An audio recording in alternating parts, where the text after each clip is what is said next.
Hey gamers, today we're going to look at Space Gate Odyssey. Let's check it out. To set up for the game, what you're going to do is you're going to shuffle through these planets or just pick out and choose 5 of them and put them out in the game. For lesser players, you can put these smaller versions of the same type of planet out there, but you just choose 5 of these. Then you'll just randomly, wherever you want, put the 3 starting gates on each one of these planets. So for instance, out of the 5, if I chose, if these were 3 out of the 5 I chose, I'd put one here, here, and here. Doesn't really matter, but that's kind of how you do the startup for that. After that, you're going to put your scoreboard right here, put your little meeples here on 0. You're going to shuffle up these and put them in any order you want. These are for in-game points here, and this is going to keep your score track. Every time you pass the 10, you're going to have to give up either a meeple, a engineer, or in this one, unlimited meeples. It basically keeps track of how many times you have moved around that track. And it'll of course take away extra pieces that you might need to help you out in the game. The setup for this, you'll just put engineers. Engineers are the little happy people, the elongated meeple here, and you'll put 1 in each one of the 3 rooms here, and then a power engineer here with like a power shield on him. He's basically like the El Grande worker. He's a double action when you use him. But you will have no one into the yellow. You'll shuffle up the tiles, but divide them into their colors and 3 different parts. You've got little airlocks where you can start them off. You got special on the second row is just special rewards you can get, more engineers, more robots, more super shields to put on your engineers. And 3 are basically jump gates. Jump gates to any one of the 3 little, for lack of a better word, stargates that you'll be jumping through to populate those planets. And that's what you're trying to do. You're going to try to populate all 5 planets. Once the 5th planet is populated, you finish up in-game scoring for any planet that's been populated, and that's basically how it's going to go. Now, you're starting off with a few extra stuff here with some robots, some extra engineers, a lot of more meeples. There's more in that. There's like a whole bag of them here. And then you're going to start off with a little white airlock here, fill it up to the brim with meeples as spaces allow, and then choose any 2 of these that you want. It can be the same color, it can be the same type, whatever you want. And you're going to put them anywhere you want to around your airlock. Now, of course, normal rules apply. For instance, I couldn't put this dead end next to a little walkway there. That's not allowed. It can't dead end. It has to at least meet with something. And so you can put them anywhere, orient them anywhere you want to start the game.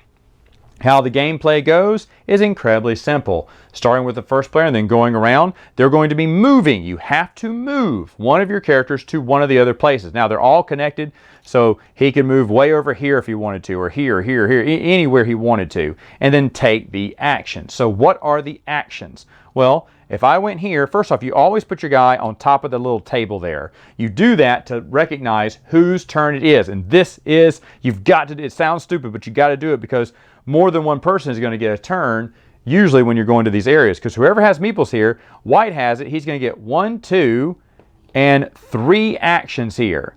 Yellow will get 1 action to do because he has 1 person in the pink. And if there are other players, let's say purple had 2 people there, they get 2 actions and so on and so forth. But since this was the start player, they would go first and you would know whose turn it was after everyone's went because they have their person on the table, and then they'd move it down and let the next person go. But what does this mean? Well, any one of these actions, that means you get to move to that colored airlock. So as you see here, I have a pink colored airlock. The first meeple I send there, he just disappears. He activates the airlock. So that for 1 action, I activate it, flip it over. Now it's activated. For my other 2 actions, I can move 2 more over here. Now, if I was to ever fill up this little space here with all 4 of my meeples there, then what I'm going to do is I'm going to move them over to the corresponding stargate. So this one would go to whatever planet this stargate rests on. And of course, each one on the back of these, it'll show you what gates they go to. There's all 3 of the different gates right there that they can go to. So on the back, you can look at that. But that's how you can get men onto the planet and score them. You score them various ways. It's pretty simple. The rule book will tell you how each planet scores. If I was to go to, let's say, yellow went to blue. They moved a guy, and they're at blue. Well, they get 2 actions. I get 1. I can move a guy over here, activate this, and get the reward. That's an engineer. So I can place one of my engineers in any spot I want to, but I can't take advantage of the reward. All right, so you just put an extra one in there. Sometimes they'll give you robots. The only difference between a robot and an engineer, a robot cannot move. It has to stay in its area wherever you put it. Like for instance, this one would go in a yellow space. Okay, and then they have some for red, for pink and blue and green and white. So you'd have to put that robot there, and that's where it would stay for the remainder of the game. Other things I need to talk about. When you are sending people to an area, every once in a while, you will see these little arrows here that will tell you this one's only connected to this one. This one's at the top of this one. It'll show you the little arrow thing. What does that mean? Well, that will let you switch one of these two. These are in-game scoring points, and you can switch any two that are next to each other. So I could switch this with this. What does that mean? Well, at the end of the game, whoever has the most pink, blue, or green are going to get X amount of points. And what this means is, hey, if you have a set, more sets of pink, blue, and green than anyone else, you would get X amount of points. And these are always switching up in the game.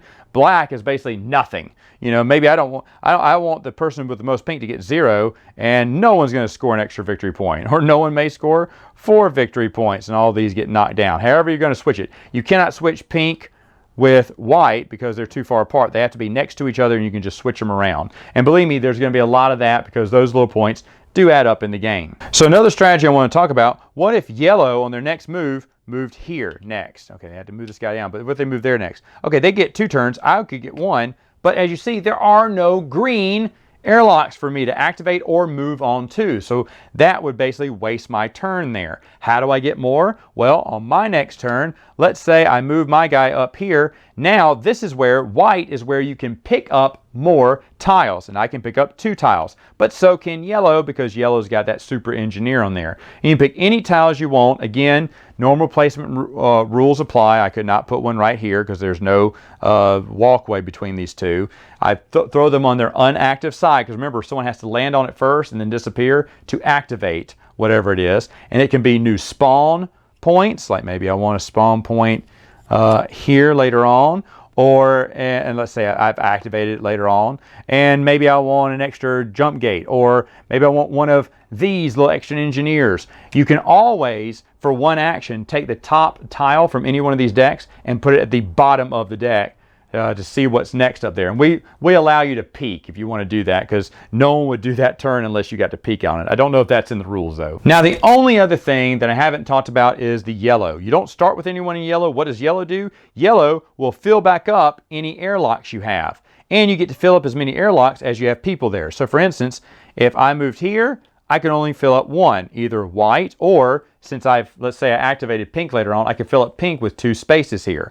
If I had 2 people over there, or maybe if I had just moved my engineer, which super engineer, which is probably what I would have done, then I would have gotten to put little meeples in this airlock, and of course the pink one as well. And of course you're going to need that as you're going around and filling up your ship, and your ship's getting wider and wider. To travel from here to way out there would be a lot. So you definitely want to get a good balance of all 3 of those tiles. Now, again, the game ends when 5 of these planets are filled and they're all scored. When all 5 are scored, then you go to in-game scoring. Of course, you're going to add up points for whoever got the most of the certain type of airlocks, or whoever got sets of an airlock. You're also taking away points for any open areas, open corridors on your spaceship or space shuttle or space, or I don't know what it is this is. But anyway, so this would be 1, 2, 3, 4, minus 4 points. After that, you'd add up your points, and whoever has the most points win. Final thoughts. What do I think about the game? Well, this was the very last game I added to my package from Almost Day when they were doing that incredible sale. This was like $6, $6.50, I think. And I kept looking at it, and I said, nah, let me look at something else. And there was just nothing else better, so I said, okay, I'll finally get this. Even though people had told me it was a great game, it is a good game. There's a lot of strategy. How you build your spaceship or space station is really important. At first, I had a poorly built station, and then as the next game we went through, I had a better built station, and all 3 of those tiles are very important. It's good to have a good balance of all of them, and I'm still learning what I need to put together for this. Having different planets and having to score them differently, that's always fun too. There's different, like I said, with all the different plants you can put in there, there's a lot of variety there. So you can play a lot of replayability, I would say. And then, of course, what tiles, you'd also shuffle each stack of tiles to have different tiles popping up. A three-way, a two-way, a dead end. Those really matter. Those really matter. I love that you have to move a character. You can't just keep everyone in the same space and move them up on the table. You've got to move someone in there because you'll have so much concentrated in one area that you won't get any free moves anywhere else unless it's on the blue table or the green. I had that happen to me before. I was like, oh, I'm missing out on tons of free moves. So you want to have a good balance, but like I said, what color airlocks you get matter too at the end game. And those end game points do matter. Lot to love about this game. One thing, absolutely hate. The player color, black and purple, look too much alike. We played with 4, and black and purple it was hard to tell them apart. And I don't know why that is. I don't know what the color scheme was here. I think they should have changed black to like green or blue, and then made the space suits all black, with a colored person in the middle. I think that would have stood out a little bit better and made them appear wonderful, with the black border and then the color inside. But other than that, that's my really only complaint. Other than that, it's a fun, I guess, tile placement game. I don't know what to really call this, but because there is a lot of strategy in here. But it's definitely worth what you see regular price going out there. I'd say about maybe $30. Anything over that, you might not want to avoid it, but it is a really fun game. I did enjoy it, and for right now, it's going to stay in my collection. All right, gamers, that's all the time I have for now. Until next time, you know what to do. Game on!